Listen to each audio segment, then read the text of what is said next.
2020 se acerca a su fin. Ya era hora, pensará la mayoría de ustedes. Un año que pasará a la historia como el año de la pandemia, que muestra las debilidades que tiene la globalización y que cambió nuestras vidas de un día para otro. Millones de personas se han quedado sin trabajo, millones de ciudadanos se han infectado de coronavirus y, lamentablemente, también millones de enfermos han muerto a causa de la COVID-19. Ante la gravedad de la situación, muchos países optaron por un confinamiento severo y enclaustrados en sus casas. Las familias enteras han seguido el desarrollo de la pandemia a través de los medios de comunicación. Hora, por tanto, de hacer balance y analizar la gestión del periodismo en la pandemia. Nuestro papel principal ha sido el de informarles a ustedes, pero muchos consumidores de medios han expresado a lo largo de estos meses su hartazgo ante el aluvión de noticias negativas en torno a la COVID-19. Desde este especial de coronavirus hemos dado cada día voz a expertos para que ustedes tuvieran de primera mano la voz de epidemiólogos, la opinión de doctores, de nutricionistas, psicólogos, también periodistas y un largo etcétera. Nuestro objetivo ha sido ofrecerles un programa equilibrado, también con buenas noticias, como fue la llegada de la vacuna. Y sin embargo, y como verán en el siguiente reportaje, parece que nuestro cerebro está programado para quedarse con las malas noticias y así asegurar nuestra supervivencia. ¿Va el mundo de mal en peor? No, pese a que las noticias dan a veces esa impresión. De hecho, muchas de las cosas que ocurren son buenas. La neuróloga Maren Urner explica por qué las malas noticias tienden a permanecer más tiempo en nuestra memoria. Las malas noticias tienen mucha cobertura en los medios y esto puede influir en nuestra percepción de la realidad. Malas noticias sin parar.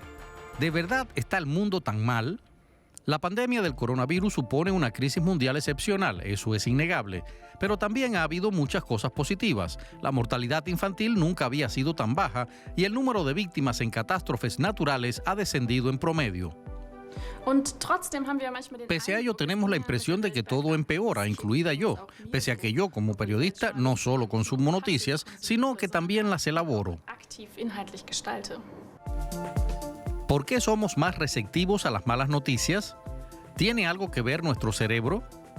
Voy a preguntarle a la neuróloga Maren Urner, que ha investigado justamente este tema. El cerebro procesa las noticias negativas más rápido, mejor y de forma más intensa que las noticias positivas o neutrales. También recordamos mejor las malas noticias. La biología evolutiva lo explica. Procesar mejor la información negativa que la positiva nos ha ayudado porque perderse información negativa en la era de los tigres, dientes de sable y los mamuts podía significar la muerte.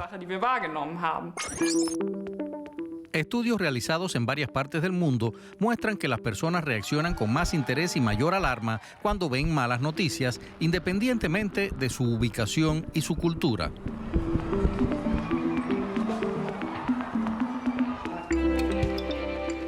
Muchos medios usan eso a su favor. Con titulares negativos se venden más ejemplares o se consiguen más clics. Los estudios muestran que los medios publican cada vez más noticias negativas, sobre todo por Internet. ¿Es problemático que los medios se vuelquen en las malas noticias?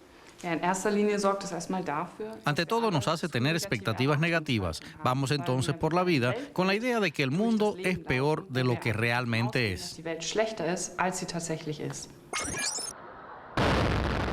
El impacto mediático puede ser muy fuerte. Un ejemplo, el atentado con bomba en la maratón de Boston en 2013. Algunas de las personas que siguieron obsesivamente las noticias acabaron más angustiadas que otros que estuvieron en el lugar de los hechos. ¿Qué implica entonces todo esto? Ante todo, es menos probable que la gente actúe o reaccione. Podríamos pensar que, si todos tenemos una visión negativa del mundo, la gente será más proactiva. Pero muchos estudios psicológicos muestran que eso es justamente lo que no ocurre. Y que eso, por el contrario, fomenta el estrés crónico. Y sabemos que eso puede causar diabetes o problemas cardiovasculares y enfermedades mentales como la depresión. La pandemia del coronavirus es un buen ejemplo. Tras meses de malas noticias, muchas personas están agotadas por la crisis. Se sienten impotentes y anhelan la vuelta a la normalidad. Como periodista debería preguntarme si estoy contribuyendo a que otras personas tengan una percepción distorsionada de la realidad. ¿Qué pueden los medios hacer mejor? Si algo ha quedado claro en esta pandemia es lo importante que es estar bien informado y saber elegir sus fuentes de información, que sean fiables y responsables. La seriedad de los medios de comunicación ha sido puesta en entredicho por teorías de la conspiración que se han transmitido sobre todo a través de las redes sociales, aumentando la tensión entre los ciudadanos. Peleas en el supermercado y acoso en el transporte público. Cada vez veo más videos en redes sociales de peleas en lugares públicos y enfrentamientos en las calles. Hablé al respecto con la experta en temas de conflictos sociales, Kathi Nollenburg, para averiguar las razones. Estamos experimentando un aumento de las tensiones sociales simplemente porque todos estamos bajo el impacto de las restricciones y tenemos miedo al coronavirus. Personalmente noto la tensión en el aire, sobre todo en los supermercados y el transporte público. Pero según el sindicato de la policía de Berlín, es imposible estimar si el coronavirus causa conflictos y las redes sociales no dicen toda la verdad. María Almeida, de Brasil, fue acosada en un tren por una mujer. Me estaba hablando muy de cerca y sin mascarilla. Le pedí amablemente 2 veces que se separara y se fuera al otro lado.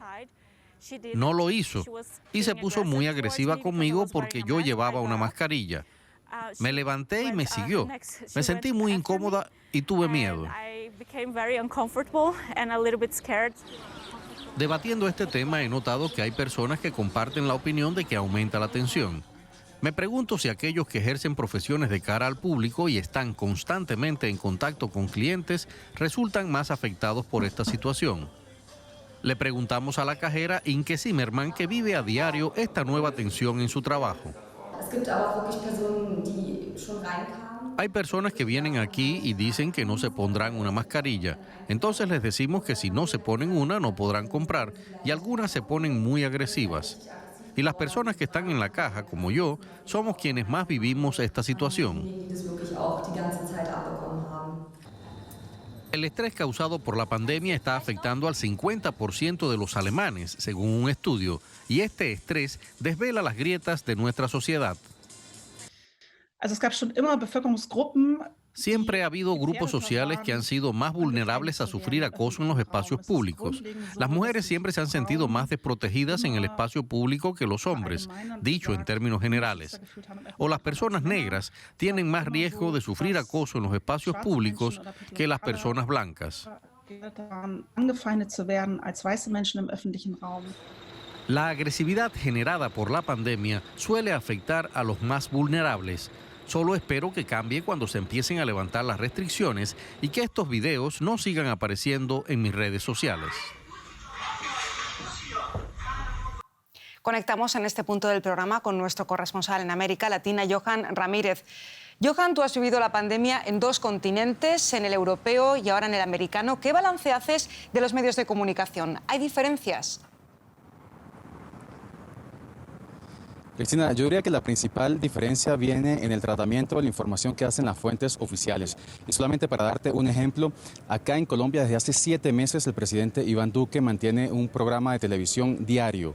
A las 6 de la tarde todos los días el presidente habla 1 hora, hora y media, un programa que también se emite por las redes sociales.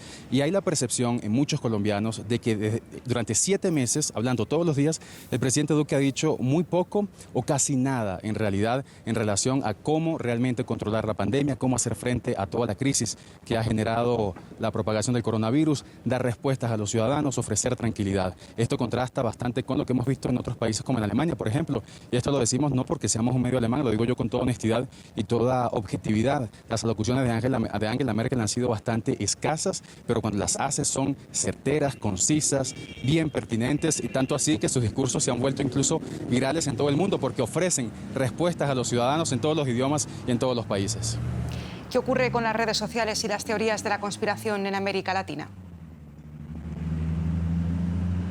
Creo que aquí hay una diferencia de contexto importante, y es que en América Latina, incluso antes de la pandemia, los sistemas de salud ya estaban en una situación de fragilidad bastante importante. De modo que acá, en medio de esta pandemia, creo que la gente no se puede permitir la libertad de dudar si el coronavirus es real o si es el producto de un complot mundial, porque si aquí te contagias de coronavirus o de cualquier otra enfermedad, puede resultar algo bastante grave. De modo que la gente, creo que acá se ha tomado esto muy en serio, ha respetado mucho las medidas impuestas por los gobiernos, y creo que eso va, como te digo, de la mano con la fortaleza de los sistemas de salud, que no son los sistemas de salud europeos o de primer mundo, digamos, de países desarrollados, que pueden hacer frente a este tipo de coyunturas.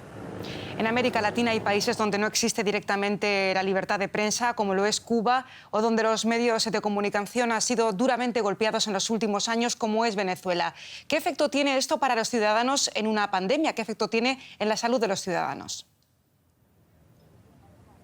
Estos tipos de regímenes han aprovechado esta coyuntura para controlar aún más a la población, para limitar aún más las libertades, y pues no ha habido en algunos casos claridad sobre la realidad de las cifras de número de contagiados o de fallecidos. Pero no solamente esto sería cuestión de hablar de Cuba o de Venezuela o de este tipo de regímenes, sino también de otros países que aprovecharon el momento para acallar coyunturas, crisis que estaban en desarrollo, como Chile, por ejemplo, con aquel estallido social que se calmó bastante luego de que comenzó la pandemia. Aquí mismo en Colombia hubo disturbios importantes a principios de este año, y cuando comenzó la propagación del coronavirus, esas manifestaciones de calle tuvieron que retraerse para acatar las medidas de distanciamiento y las medidas de confinamiento impuestas por los gobiernos. ¿Cómo ha influido la pandemia en tu trabajo, Johan? Pues ha influido en todos los sentidos. Ahora el trabajo de corresponsal siempre ha sido complicado, pero ahora es mucho más complicado. Es decir, desde hacer una entrevista, que es difícil ponerse de acuerdo, la gente no quiere hacer entrevistas personalmente, hasta viajar, que se ha convertido en una tarea pues titánica. Incluso hasta más complicado es viajar ahora que ir a cubrir una pauta, Cristina, para cubrir trayectos que antes tomaban apenas unas 3 horas, ahora hay que darle pues una vuelta, hacer unos periplos de 30 horas, y pues eso por supuesto complica muchísimo el trabajo en este momento, Cristina. Johan Ramírez, nuestro corresponsal en América Latina desde Bogotá, Colombia, muchísimas gracias por este excelente análisis. Hasta aquí nuestro especial de coronavirus. Ya saben que pueden recuperarlo en las redes sociales y también en nuestra página web. Nosotros volvemos mañana con más información veraz y objetiva. Hasta entonces.